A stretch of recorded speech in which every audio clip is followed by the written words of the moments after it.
Today we're going to be working on three-dimensional sculptures. We've talked about this stuff in the past. We talked about what three-dimension is and how to make it happen. So last time we were here we looked at some sculpture. We talked about 3D sculpture. When you look at this particular sculpture, I'm like with the one with the what do you see? What do you see when you look at this sculpture? A guy. Somebody on something. Okay, guy. Actually, what's the name of this? What's the name of this piece of work? Horse and rider. See? So horse. That's right, horse and rider. Okay. So horse and rider. So we have a guy sitting on a horse. Tell me something else about this. I know that the picture was made in Yoruba, Nigeria. That's correct. That's exactly right. This is the credit line down here. We're talking about all the information we need to know about this particular piece. That's right, it's made out of wood. So we have Horse and Rider's the name of it. It was made in Nigeria. We talked about where Nigeria is before. What continent? What continent? Africa. She always Africa. She does that. It's over there. North. Come and show me, come and show me, come and show me. Come on. Oh, I know it's that. It's right there. It's right there. You're saying it right there, but show me where it is. Show me that you know where this is. Northern Africa. You said Wait, where's Africa first? It's Northern Africa. Alright, so we have Africa here. And Nigeria, exactly, right here. This came from Nigeria and Africa, right? Northern Africa. It's made out of wood. Stop like on the door, It's man. called Horse and Rider. This particular piece of artwork has the rider on the horse. Did you guys know that horses are not indigenous to Africa? Horses didn't start in Africa. They weren't born into Africa. They were brought in. Like a long, long time ago, like BC. They were from Egypt, right? They came in through Egypt through a war that they had, right? So a horse in this Nigerian part of Africa was not usual. Did you know that? No. You did not know that? No. All right.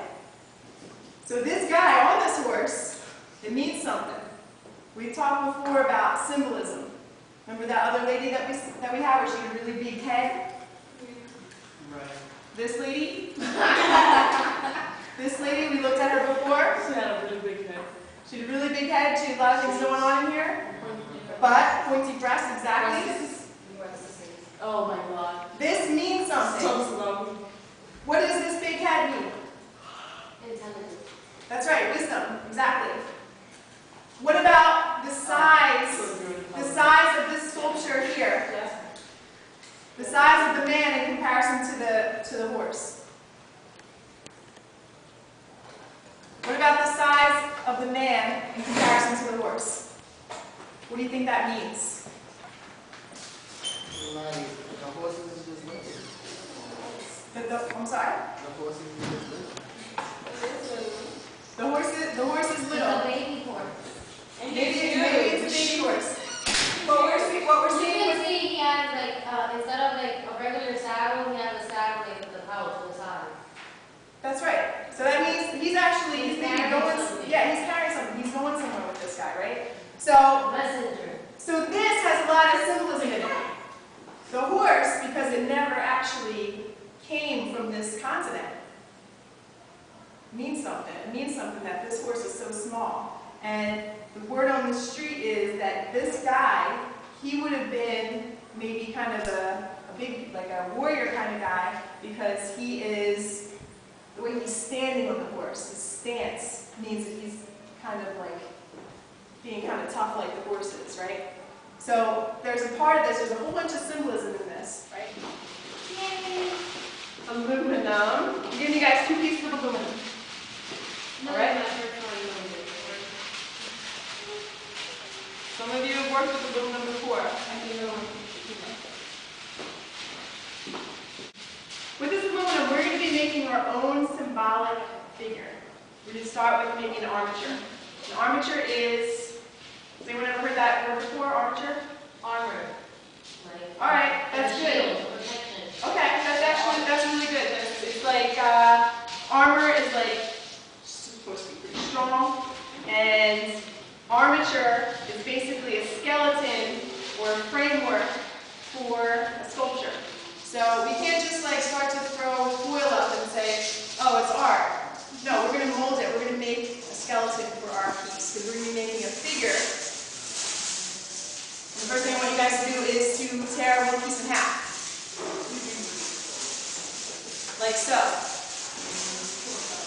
And we're gonna, everybody got that? Jackie? You good? We're gonna start to kind of roll this. Kind of like a loose stick. You got this? Good, Jackie. All right. Now we're going to make this into a C. It looks like C. a horseshoe. A horseshoe, exactly.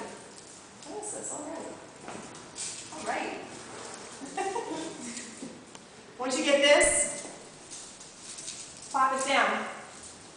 You maybe want to force it down a little bit so you can make kind of a stronger base.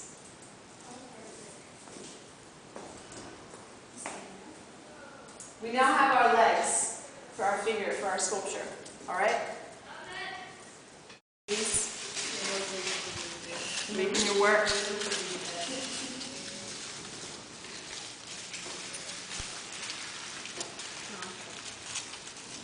Oh my God, it's big.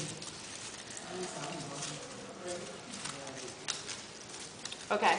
So what I'm going to need you guys to do now, when you're finished and you've got your guy kind of standing up there, arms kind of like move them around so it can have different expressions. If your work has like a huge gigantic head, that's fine too, because again, based on the work we were looking at the Nigerian artwork, that can be a kind of symbolism that you want to come across. So we've talked before about what different things mean in artwork. So symbols, they're all relevant. They're all part of the big picture when it comes to artwork. All right. You guys finished? That's good. I'll get you an apron. Don't worry. All right, so the next part of this, guys, get your pieces out. This is one that I'd already started, where the next part is we're going to actually be adding something called paper mache to... Look at that. It sounds so nice. I love that. Paper mache. Now this is something that was purchased at the store, but you can very, very easily make your own paper mache. You want to feel this? It feels like cotton, mine. It's a little bit dusty. This is The mache. really, well, it's a French word, right? Paper mache. I will show What does you. it mean? What does that mean? I actually know. I do know what that means. It means shredded paper. Shredded paper. All right, so let's get these pieces back in here. What I'm going to do is I'm going to show you guys. There needs to be a certain ratio. You don't want it to be too thin or too thick, because if it's too thick, it'll be too watery and it will take a long time to dry and it will fall apart, right? We don't want that. Sure. We're actually going to be mushing it together in a second, so we don't really need to do that. So it feels one way when it's dry, and it feels like what when it's? It feels like snot. It does a little bit. And this stuff isn't going to hurt your hands or anything. I do have gloves if you need them. I have aprons. I have all that good stuff for you. You like to rough it? The magical part is getting Feel it. down in there. That's right. No. So what you're going to do is you're going to take tiny pieces at a time, and you're going to you're only going to be working on one part of your sculpture that you've done, okay? The reason is because we need it to dry on one side, and then when it's dry on this side and it's all like kind of mushed together as far as like, basically we're creating an armor here too. We want it to set. We're going to put a thin layer on top of one side of our guy. And you know what? It doesn't have to be a guy. It I would say keep it down on the table, right? So that way you can use both hands to kind of smush it together. And this actually might be a little bit too wet, so maybe you can add a little bit more of the dry stuff. Yeah, I think you're really To this. So it's a kind of a balance that we have to come up with, figure it out.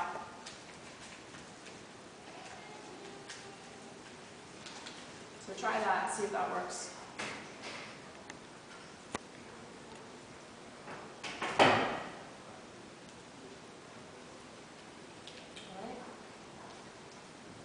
What's the name of the what's the name of this? What did we create when we put these foil things together?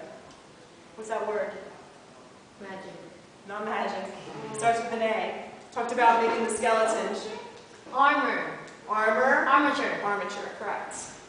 That's a vocabulary word that we're going to revisit throughout this trimester because we're going to be making a lot of 3D things with different materials. And this paper mache is actually going to be really good too because remember when we used the plaster like this to make the masks? You can't sand this down because it has the gauze under it. But this paper mache we will be able to sand down. So we'll be able to make this figure as smooth as we want. You all right? Everybody doing all right? Yeah. Good. That's good. I should have put on jazz music. Okay. So the next class, what we're going to do is we're going to, this will be dry by the time we have class again, and we're going to flip it over. We'll put the paper mache on the other side. We'll sand it down, and then we will be painting it. Okay? So it's kind of a big project. It's a little bit of a long project, but we can do this. And, all right? Is that good? So Jenna says this is actually really good because what you're doing is you don't want to have in the end, you don't want any of the foil to be seen, but you're putting in like a nice thin layer here, and any place where it's like a little too wet, you can kind of mush in a little bit. Yeah, I'm mushing it down. All right, that's really good.